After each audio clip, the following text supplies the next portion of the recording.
I'd like to remind the group to open to the sounds of the community arriving, whether you're at home on Zoom now or here in the room. We can reframe any experience, right? We could spend these minutes before we start paying attention in a way that causes us to get irritated by all the sounds. Or we can be here just appreciating there is a community gathering, people who like to set aside some time in their lives to get to know their heart better so they can be a better human being out in the world. That we don't have to do this practice alone. It can be really a sweet thing. And it's really conducive to our practice too, this, we want a practice to align with our lives. So we want a practice that doesn't have to be afraid of sound, or doesn't have to be afraid of sights, or smells, or tastes, or touches, or thoughts. So in Buddhism, we talk about the freedom, the happiness, the love that we're interested in as being unconditioned, not dependent on particular conditions. Or I can be loving when the conditions are just right. Everybody is treating me the way I want to be treated. So in these little ways, like when we're in traffic or waiting for a program to begin or dealing with a big crowd or whatever the experience might be that would otherwise trigger reactivity, we can just be interested in, I wonder if freedom is possible now. I wonder if a wide open heart, a loving heart is available now when conditions are this way. Or is the only happiness we know, the only love we know, when the conditions are just the way they need to be? Because that's kind of a fragile, happiness, fragile love. So anyway, let's settle into our sitting time, finding a posture that's both stable and relatively comfortable, and upright in a way that supports alertness and clarity, the sense of being right in the middle of what's moving. And of course, bodily sensations are moving, thoughts are moving. There's a lot moving. And can that be okay? To be sensitive to all that's moving right now.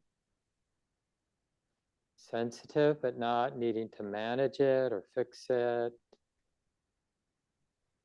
Just letting the activity of the mind and body, the activity of this moment, can we let it be?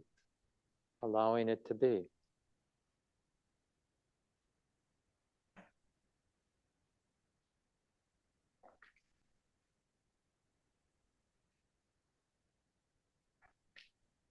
Is it safe to feel what we're feeling right now?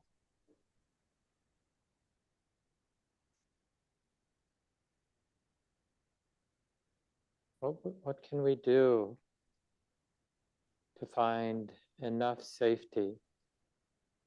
Maybe we feel tune into some part of the body that doesn't trigger a lot of reactivity, like feeling the breath coming in, feeling the breath going out. Or maybe we continue to open to the sounds in the room, just the ambient sounds coming and going.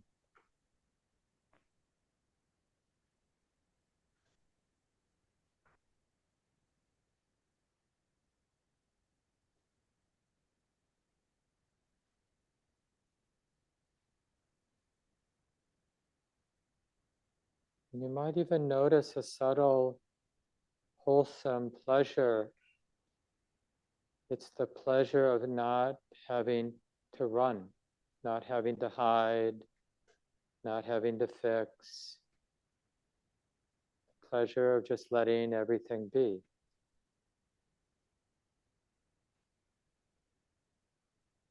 This capacity to be open and allowing is quite radical.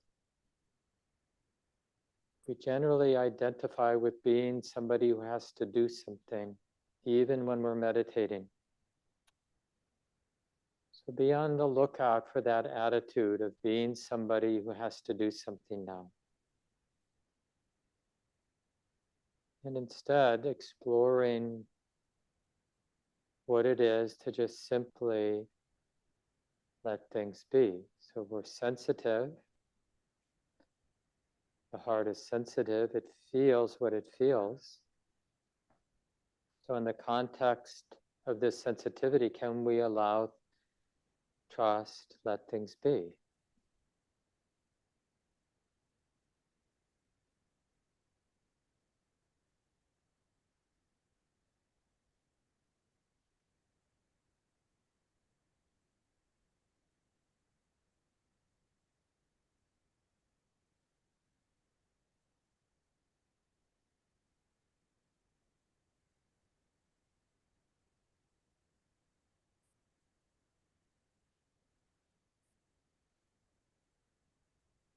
So being in the moment, but not in conflict with the thoughts that might come and go in the mind, or not in conflict with the sensations that might be coming and going in the body, or the sounds that are coming and going, not in conflict with anything.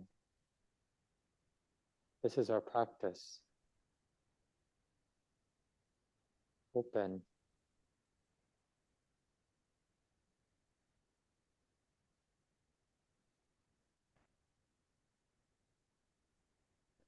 And remember, it's okay to let the attention go to whatever aspect of your experience supports this openness, this capacity to allow and let things be. For many of us, it's using the experience of embodiment, like feeling the body sitting here. Just the general sense of the body's posture sitting, and just letting that experience be. But using it as a kind of an anchor, or more particularly, you can be aware of the breath moving in the body and letting that be. And then the third option that's often used is just being with sound, as I've mentioned, and letting it be.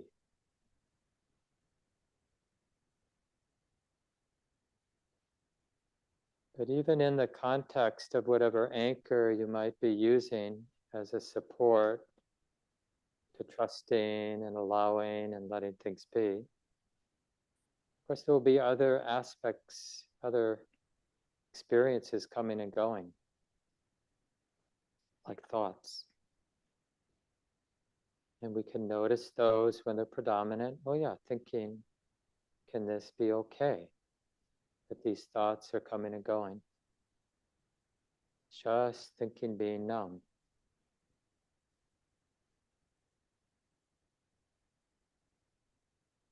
So we're learning that we don't necessarily have to be for or against anything. We can just recognize experience, how it comes, how it goes. And even when we are reactive or in conflict, struggling in some way, wisdom can recognize that, and in a kind way, just acknowledging, okay, resistance is like this, feels like this. Because those patterns of resisting and struggling, they come and go too, naturally. We don't have to struggle against these habits of struggling. We can just observe how sometimes they arise and then they pass. So in this way, we're learning how to enter the stream of all that's moving here in the moment, trusting the stream, trusting the river of feeling that is here right in the middle, feeling what we're feeling. It just keeps moving, this stream, river of feeling. And maybe that's okay, just to let everything be. So let's continue now in silence.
Siri.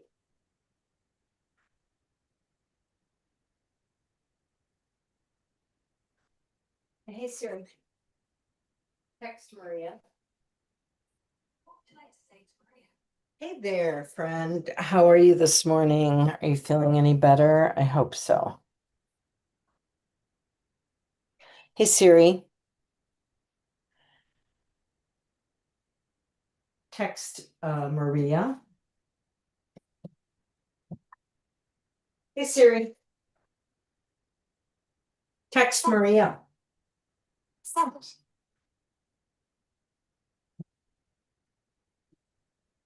Change it. Send it. Change it. Go. Hey there, dear friend. How are you doing this morning? Are you feeling any better? Need anything? Send it. Send it. Done.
the lawfulness of our practice. It just makes a lot of sense. If we want to be peaceful, no matter the conditions, circumstances of our lives, then we practice being peaceful with the conditions that are here and now. We want to be kind no matter what's happening. We practice being kind with our experience now. We want to be free. We practice being free with what's moving right here and now.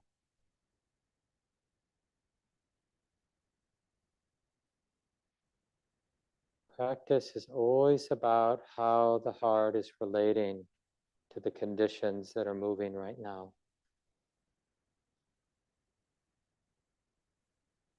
Are we relating in ways that set in motion more tension, more reactivity, more greed, or aversion? Or can we relate to what's moving right now in and around us in ways that are healing and liberating, good all around?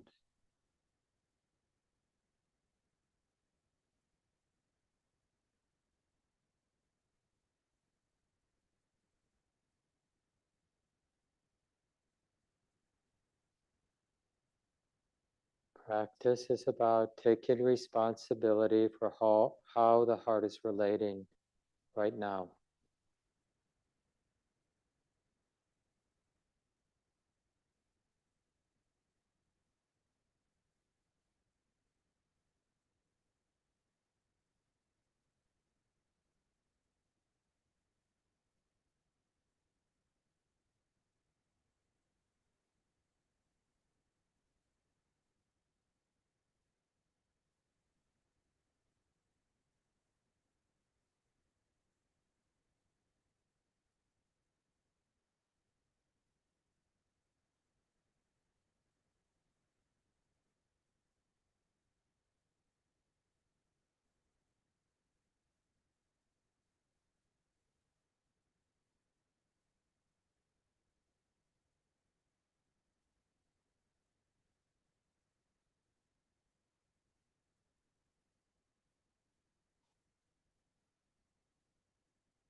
Notice what it feels like to move and stretch your body a little bit.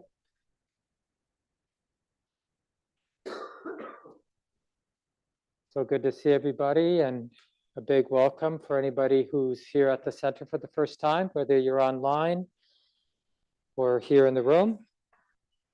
And just a reminder that the Sunday morning programs immediately go to our YouTube channel. A lot of our programs here at Common Ground are freely available at Common Ground Meditation Center on YouTube.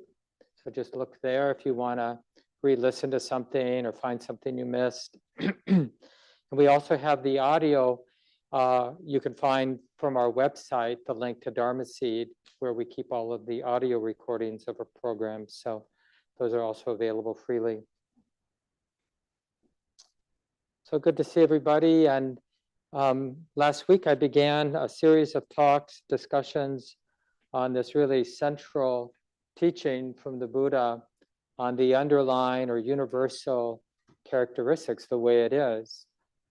And it's a relatively subtle teaching, but in our practice and just generally in life, what's subtle, it's important.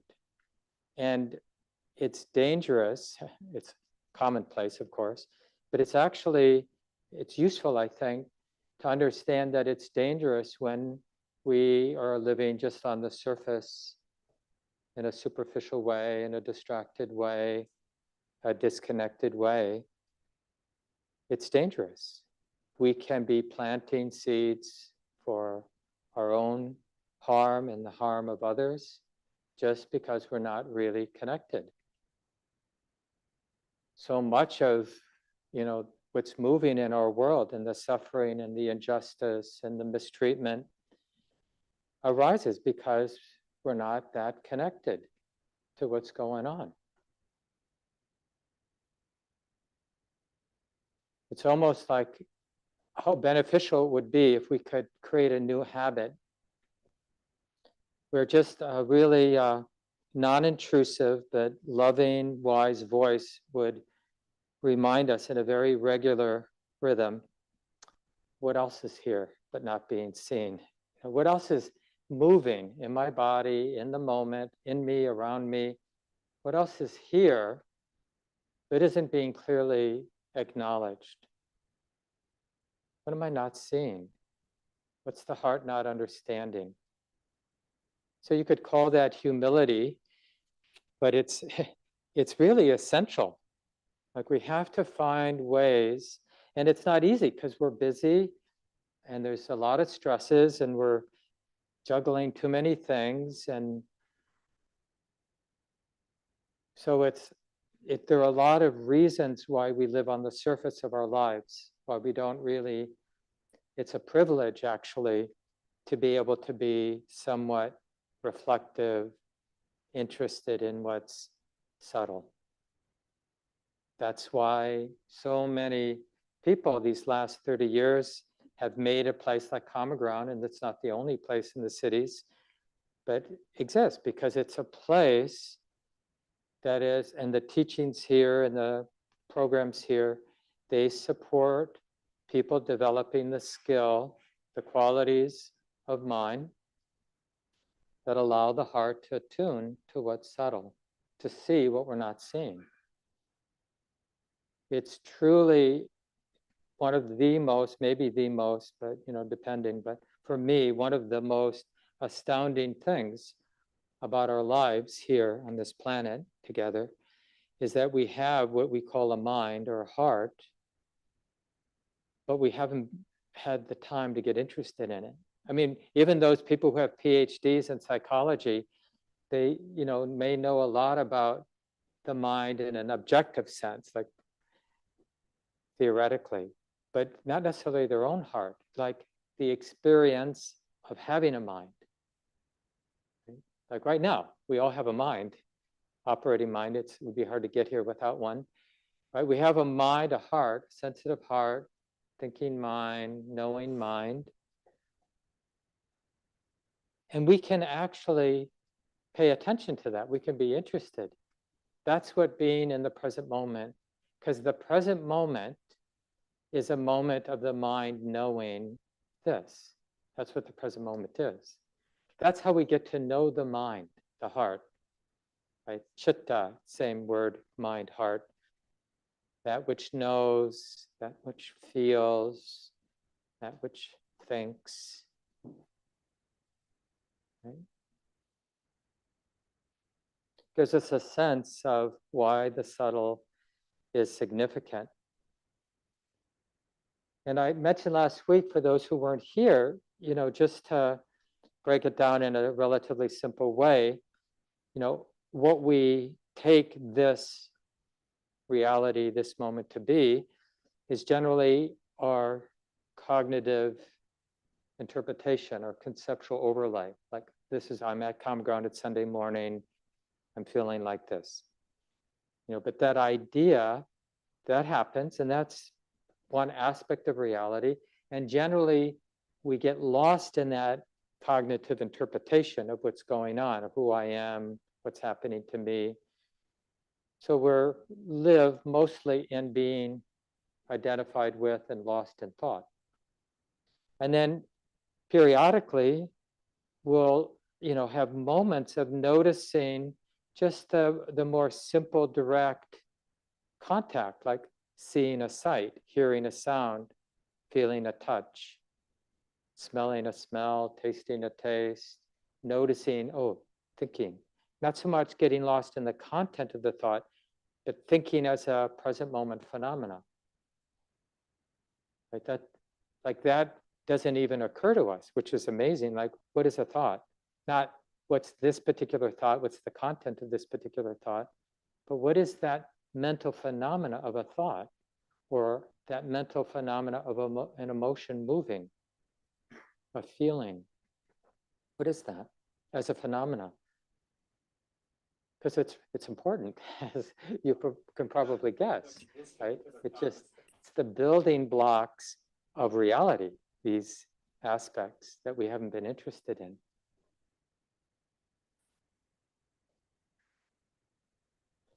The Buddha teaches that no matter how we conceive of anything about our life, about this moment, about who I am, about who somebody else is, however we conceive, however we construct it conceptually, the experience is always other than that. Never, the concept is never it.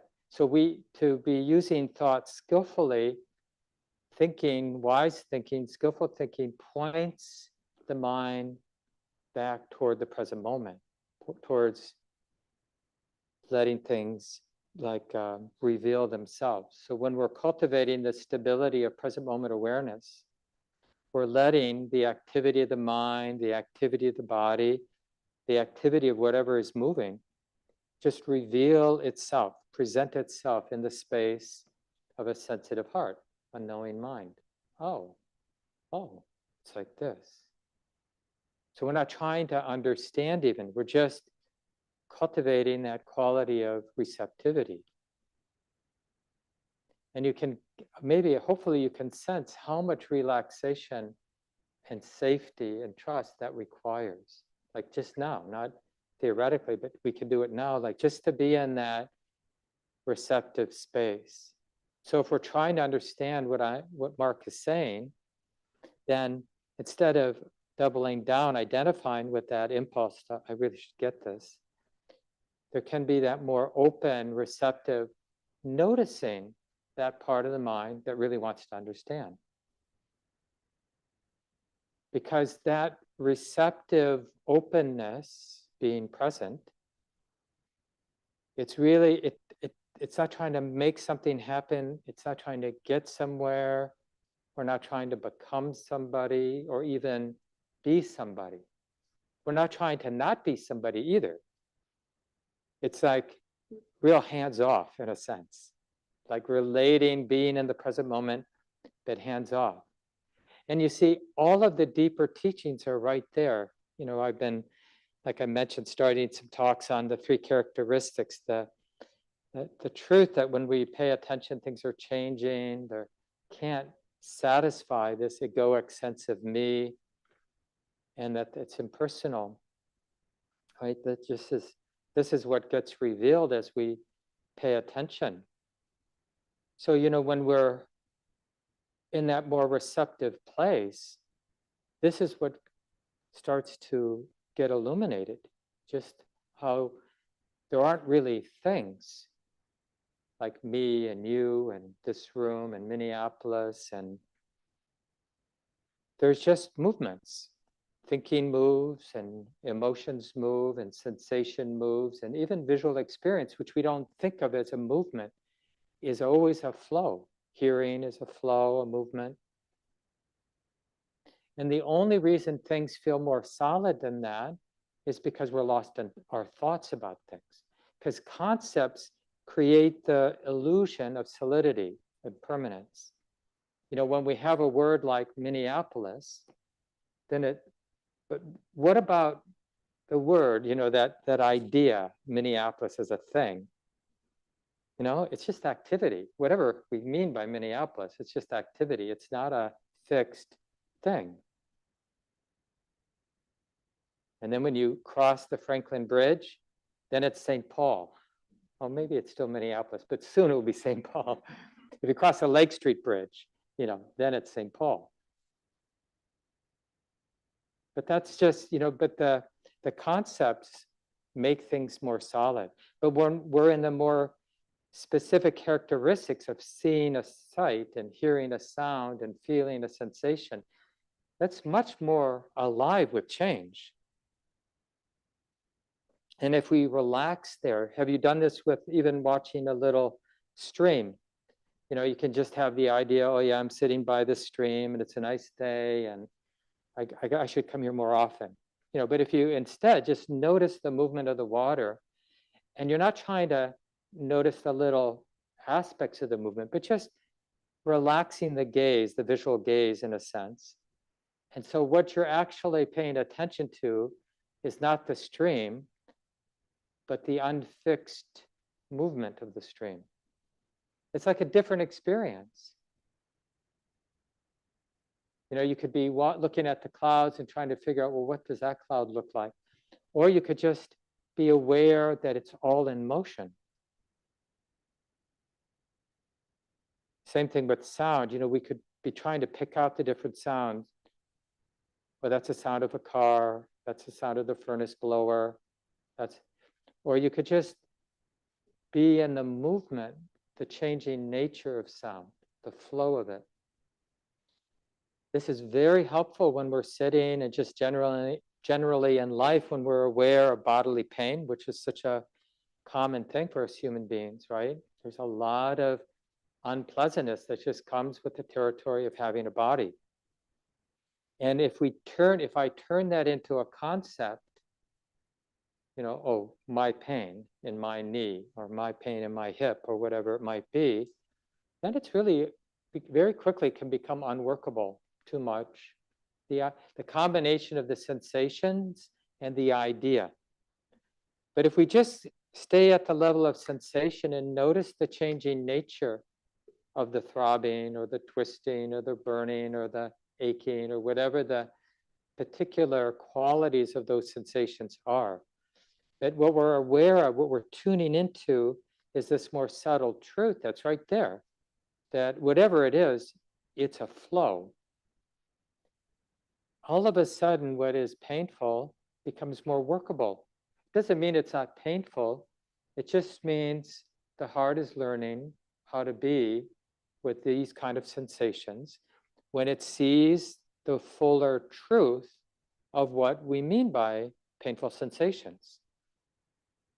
This is a very common thing for people who have been practicing for a while, and then maybe they're on a Buddhist retreat, and so they're doing a little bit more sitting. And like I mentioned, you know, physical pain is a common thing, whether you're a meditator or not. But there's this phenomena that happens with a practitioner where when there's real openness, that receptive allowing of sensation, whatever it is, just to be what it is, then it's like the person's doing pretty well. They can sit through the time of the sit. But as soon as the mind gets distracted, or as soon as the mind gets identified with the thought, this isn't okay, all of a sudden it's a hell realm. Like, oh, I can't sit for another minute. And what's interesting is when we go back and forth. So in one moment, it's totally workable. Next moment, totally not workable. And then again, workable. And after enough of those flips back and forth, we begin to see something that's really important. Like the mind is constructing different realities than which we live inside of. And it's very easy, these sort of distortions of perception that the Buddha talks about. It's a really important teaching, you know, where the Buddha would say, we take what is impermanent to be permanent. We take what is not capable of satisfying the heart to be capable of satisfying the heart. What is dukkha to be not dukkha. Dukkha is the word for suffering. We take what is not self to be self. We take what is not lovely to be lovely. Doesn't mean it's ugly, but things aren't actually lovely or ugly. They just are what they are. You know, if you're looking at a nice park, and then there's an old limb of one of the big trees that had fallen, you know, it's like, oh, that's ugly. I like the park, you know, when it's just the mowed grass and the big trees. And then there's that eyesore there, that branch that hasn't gotten picked up yet. Or whatever it is. I mean, you could use graffiti or any example, but is it truly in some absolute sense ugly or truly in some absolute sense beautiful, right? That's a construction of our mind. You know, even dog poop on the sidewalk. It's just what it is. So it's like learning to live in that place where we're taking in, the heart is sensitive, acknowledging, and living out of the totality, which means the subtlety of the way it is. Doesn't mean we're neglecting the gross or superficial, but we want the whole picture. That's, in a sense, the requirement if we want to be free, if we want to love in an authentic, uncontrived, natural way, if we want to wisely navigate our lives and set good in motion instead of more ripples of suffering in motion, then we have to live from the totality of our experience. And the only way to do that is we have to cultivate sensitivity and an interest in subtlety. A lot of times people misunderstand Buddhism because there is an emphasis on developing sensitivity. You know, part of the reason we meditate regularly, you know, people who can afford the time, is it sensitizes the mind and heart. We just start to feel and sense more because we're training the mind to be sensitive, like to be with the breath. It takes some sensitivity to keep the physicality of breathing in and breathing out in you know, in mind. And like when we're aware of physical pain in the body, it takes real sensitivity to notice the difference between the physical sensations of the pain and the not liking, the aversion to the pain. They're two different things. But in our superficial day, you know, when we're not really that sensitive, it's like we don't distinguish between the painful sensations and the not liking of the pain, my resistance to the pain. But they're actually two different experiences. And when we see that, then it's so much easier to drop what isn't helpful. Like it doesn't help me to hate the pain that I'm feeling. That tension doesn't contribute to anybody's well-being. But when it's seen as extra, letting go happens naturally. You don't have to think, oh, I should let go. We just let go.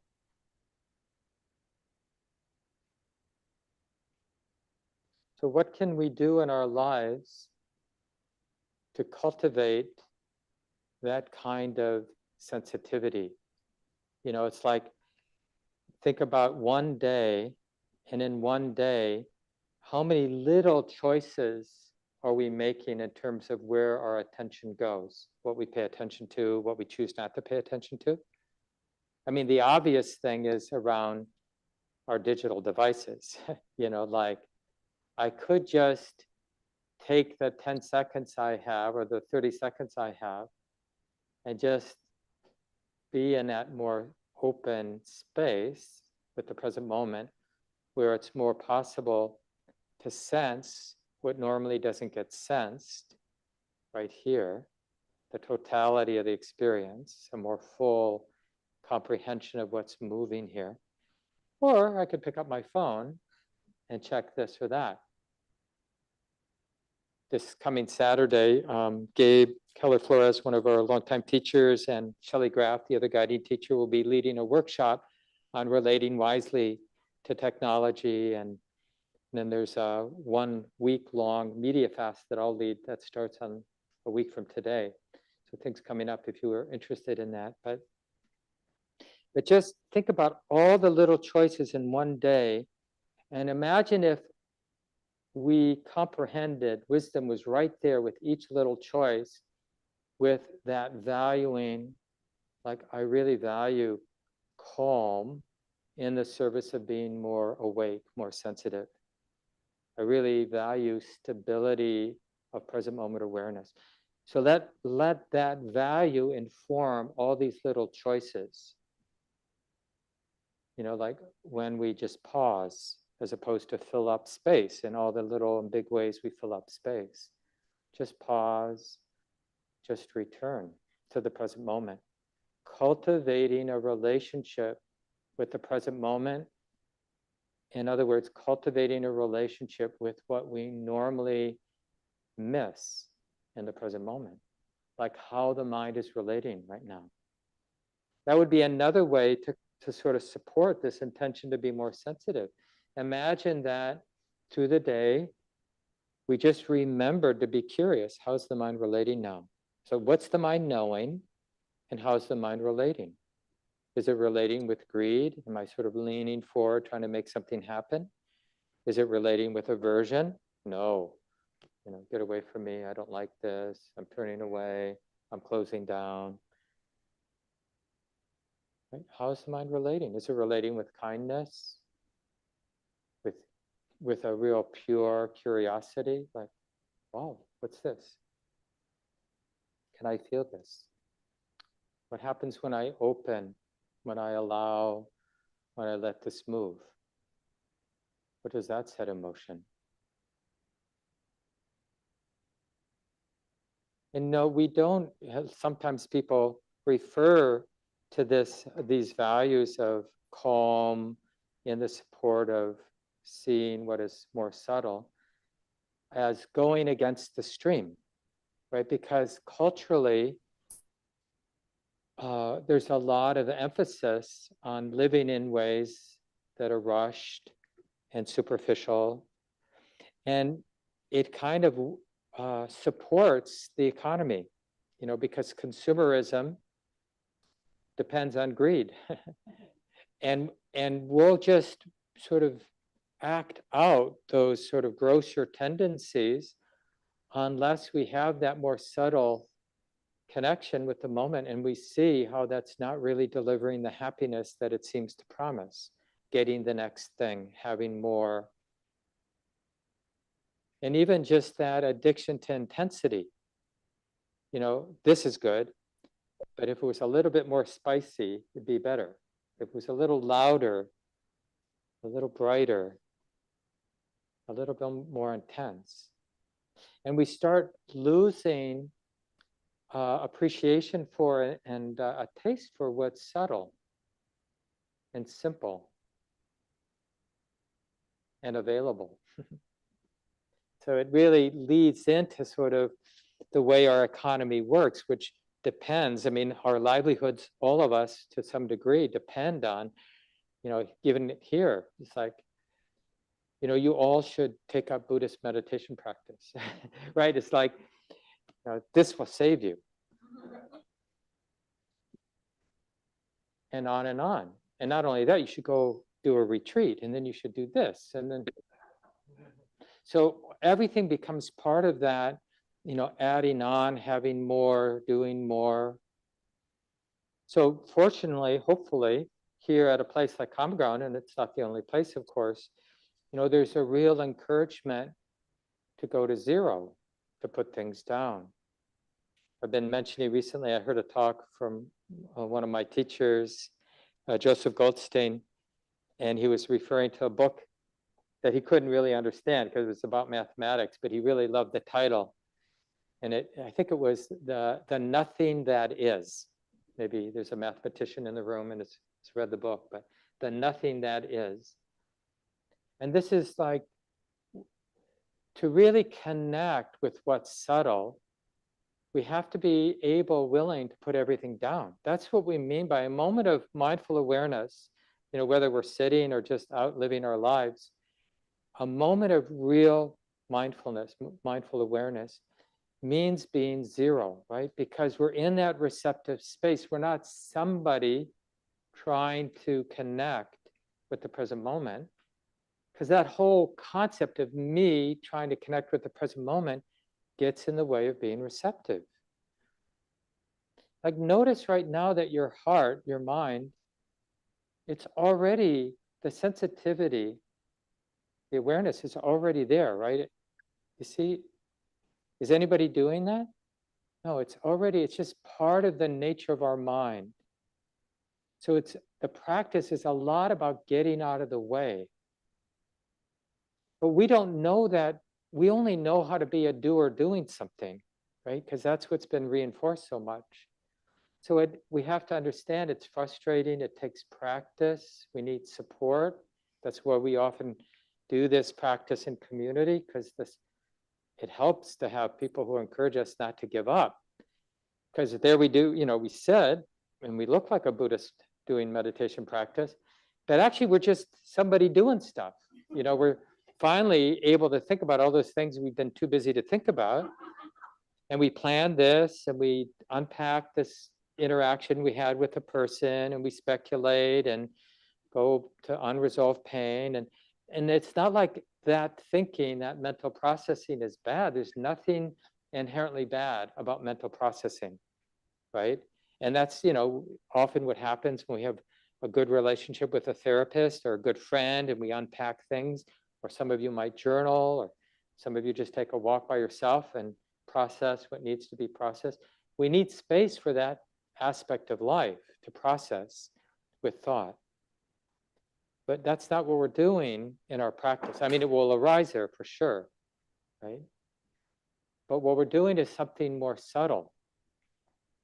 We're not trying to be a somebody figuring things out. So if that's happening, then our practice is recognizing, like in that receptive way, oh, this is the mind thinking about something to figure something out. And it feels like this. It's this activity being known. We're reducing everything to that. That's what a moment of being open means. It's just that simple recognition. This is being known. This is being known. And there's just inherent in that some curiosity. What's here but isn't clearly being known? What's available to be acknowledged, to be recognized? But the habit of the mind isn't to acknowledge or recognize it, right? Subtle ways the mind is relating, subtle projections that the mind is projecting because of habit. There's so much subtle activity. It's just like those of us who have done work, ongoing work around understanding our implicit biases around race, around all kinds of difference, gender, sex, and class, and all these different ways our mind, often unconsciously, divides up the world. People I'm okay being around, people I'm a little skeptical about being around, all those ways. There's no way that we don't have these underlying biases. We all have them. The question is, can we get to know them? Because to be a real good citizen, a good friend, a good human being, we need to understand these underlying biases because they're there, and we can't wish them away. We have to feel them and see them. Oh, and that's subtle, right? Those conditioned patterns, however they arise for us. Oh, this is how that subtle pattern is shaping this moment, shaping my perception. There's an old simile, not just in the Buddhist tradition, I think it just comes out of India. So in the yoga mystical tradition and some of the other traditions, religious traditions coming out of India, of the misperception of somebody taking a walk, seeing something on the ground, long and wavy, thinks that's a snake, and back, in India, of course, there are a lot of poisonous snakes, and immediately backs away from the thing they take to be a snake. And so that's just, assuming it was just a branch, that's a misperception. That happens a lot, and when we're skillful, when we perceive things, we don't take that as the truth. We take that as the initial perception. And, maybe we'll take another picture of that with our seeing eyes, or gather more information to see if that perception holds up. But generally, we don't do that. We have an immediate perception, and it's just so much more convenient to double down on it. So we start thinking about that initial perception. Oh my God, what are those snakes? How did, it come to be that there's a snake. I was walking along the Mississippi River, not too far from there, and there was that snake. Oh yeah, I remember reading about how many boa constrictors are now in the Everglades because people get them when they're pets. And then after however many years, they get too big to have at home. So they think, oh, I'll just let this go in the swamps of Florida. And now Florida, the Everglades, they have a real problem because the boa constrictors or pythons or whatever they are eating all the animals that aren't used to that predator because they're not from that part of the world. So maybe that's happening in Minneapolis. People with their pet snakes realize, I don't want this pet snake anymore. I'll just, put it next to the river road, right? And we start thinking about it. And that solidifies the perception, right? And pretty soon we have a fixed view in the mind. There are snakes on the banks of the Mississippi, big snakes, and I've seen them, and it's like, it doesn't matter if a naturalist comes and says, we've done surveys, we haven't found any snakes there, maybe a few gardener snakes, but that's it. It wouldn't, because we have built this solid belief, right? And it's like, as I mentioned earlier in the talk, it takes real safety. It takes real supports in our life to be interested in what's Yay for him. Because when the stress response is getting triggered in our lives over and over again, we cling to what I want to finish this. Because it gives us a semblance of safety. That's why politically in our country, we have this divisiveness. I mean, one of the supporting reasons is we're stressed, from all kinds of things. And so it just feels easier to double down on what we think we know. I got Mark in one ear and you in the other. Ambiguous, uncertain truth, because things are really complex. They don't necessarily fit into easy categories, right? To open to that takes a lot of confidence, a lot of safety. Can I really be okay knowing that I don't know? Try being in a political argument or discussion with someone and really staying in that open space, knowing that I don't know. Doesn't mean you don't have an opinion. It just means you're not clinging, you're not fixed on whatever you just say.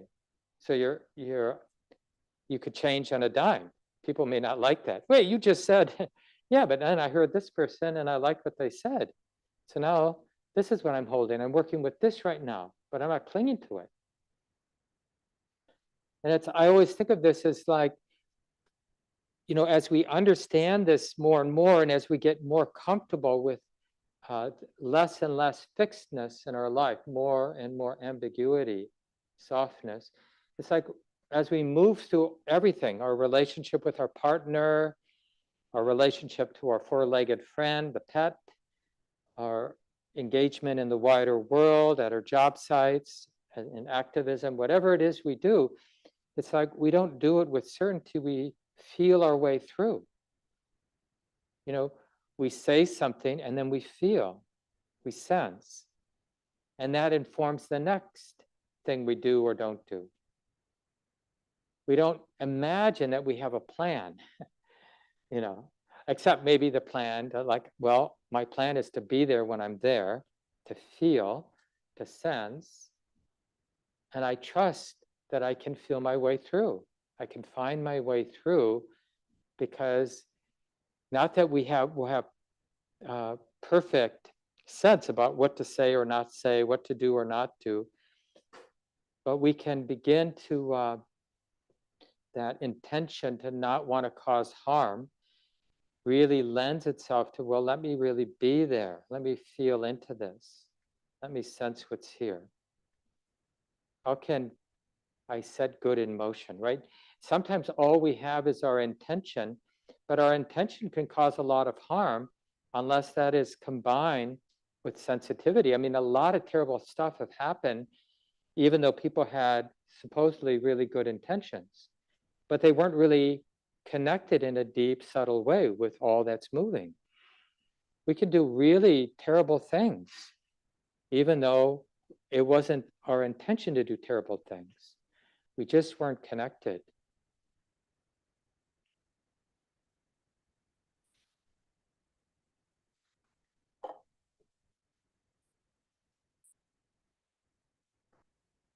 This is from Andy Olensky. He's a Buddhist scholar and teacher, somebody I've had the good fortune to teach with a long time ago. And he was one of the founders of the Barry Center for Buddhist Studies, a really nice study center in Massachusetts, right next to the Insight Meditation Society. He said, or he wrote, fundamental to the Buddhist notion of ignorance or delusion, it is not that we are inherently flawed in our nature. It is just that we make some serious errors on many levels as we attempt to make sense of the world around us. As we come to recognize through meditation practice some of the ways we misconstrue things about our experience, we become more able to correct for those errors and gain greater clarity. This is the Buddhist view of mental disease and mental health. Delusion is a mental illness that causes all sorts of suffering. Mental health can be restored by correcting the flaws in how the mind operates, i.e., superficially. Fortunately, Buddhas arise to make things bright, right? Because they encourage us, like, to develop that stability of present moment awareness that allows us to be awake to what's subtle, and illustrate in detail how this recovery of our natural health can be accomplished. So we can just remember, just as a takeaway, the 4 distortions that the Buddha talks about. So instead of seeing permanence in what is impermanent, we can practice whatever we're knowing in a moment, our own thoughts, something external, seeing the changing nature. And we don't have to project that on. We just have to sense what's subtle, what's here and subtle. Oh yeah, this is changing. So instead of, like, we might think about lunch as being satisfying in some meaningful way. But as we just remember the second distortion, where we take what is actually unsatisfying, not satisfying, to be satisfying. So it's not that lunch will be bad for us, but we've had a lot of lunches and we're not yet satisfied. So probably today's lunch isn't going to be satisfying in a deep, lasting way. So even though we might be attracted to having our lunch or whatever it is you're attracted to, it's really, you see how it's more true to include the subtle truth that, yeah, it's just going to be lunch. And there'll be some moments of pleasantness, and then it will be over. So it won't really take care of me in the way that I'm imagining, oh yeah, lunch, right? It's not going to do that. It's not satisfying in that way. So you might have a really great date coming up tonight with a good friend or something. You're going to do something fun this afternoon. Yeah, but you've done a lot of fun things. Doesn't mean you shouldn't do it, but just how you're relating to it. Because otherwise, you're going to enter that activity as if it's going to satisfy you. So there will be a sense of betrayal. We usually cover up the betrayal by getting excited about the next thing that's going to happen on Monday or next weekend or something like that. You see? But we could just have a more honest thing. Yeah, it's probably going to be fun, but it's probably not going to change my life, whatever I'm going to do with my friend. And then instead of something being personal, can we perceive, can we notice the subtle truth that even my very inner thoughts that, in a way are the most personal thing, they're not that personal. Like, we can notice our scheming mind, or we can notice shame, when that's moving internally. But we can start to see it as, well, of course, that's what the mind does sometimes. Just see even our most secret inner mental activities as just a natural process unfolding. Like, when circumstances are the way that they are, then these thought patterns tend to arise in my mind like this. Oh yeah, of course, this is how it is. This is just nature. It's the nature of this conditioned mind to think in this way, like this, right? So everything can be that way. Oh, this is what it's like when Mark is running out of time and he's going to finish his talk. Right? Oh, yeah, this is how it is. And then one more thing. So seeing seeing the unlovely and what we're inclined to see as lovely, right? So it doesn't mean we don't delight in things that are beautiful. We see a beautiful sunset, but it's so, do this next time you see something that you're conditioned to see as beautiful, a nice car that you like, or whatever it is, like a beautiful person that you're attracted to, just go back and forth, like see it as, see the same thing as empty of that thought that it's lovely. It's just what it is. And then see the construction. Oh yeah, but I like it. This is how I like it. And you can go back and forth. So perceiving through your conditioning, oh, this is lovely. And then sensing it empty of your conditioning, not affected by your conditioning. Because you can go back and forth, right? It's almost like you can take out the conditioning or see right through the conditioning. And that goes back to what I was saying about these implicit biases around difference, too. You can't get rid of them, but you can learn to be with them and not be confused by them. They're there, but it's like you can see more and more with practice right through them. But you gotta acknowledge them, otherwise they will affect how you're perceiving. So I'll come back to this aspect of the Buddhist teachings next week. And Tom has a couple of announcements, and I'll just mention too that we'll have small groups. They're always optional, but it's a great way to meet people in the community. And I believe Lucy is here today. Is that right, Chelsea? Yeah, great. So Lucy will be organizing small groups for people online. But first, Tom has a couple of announcements for the group.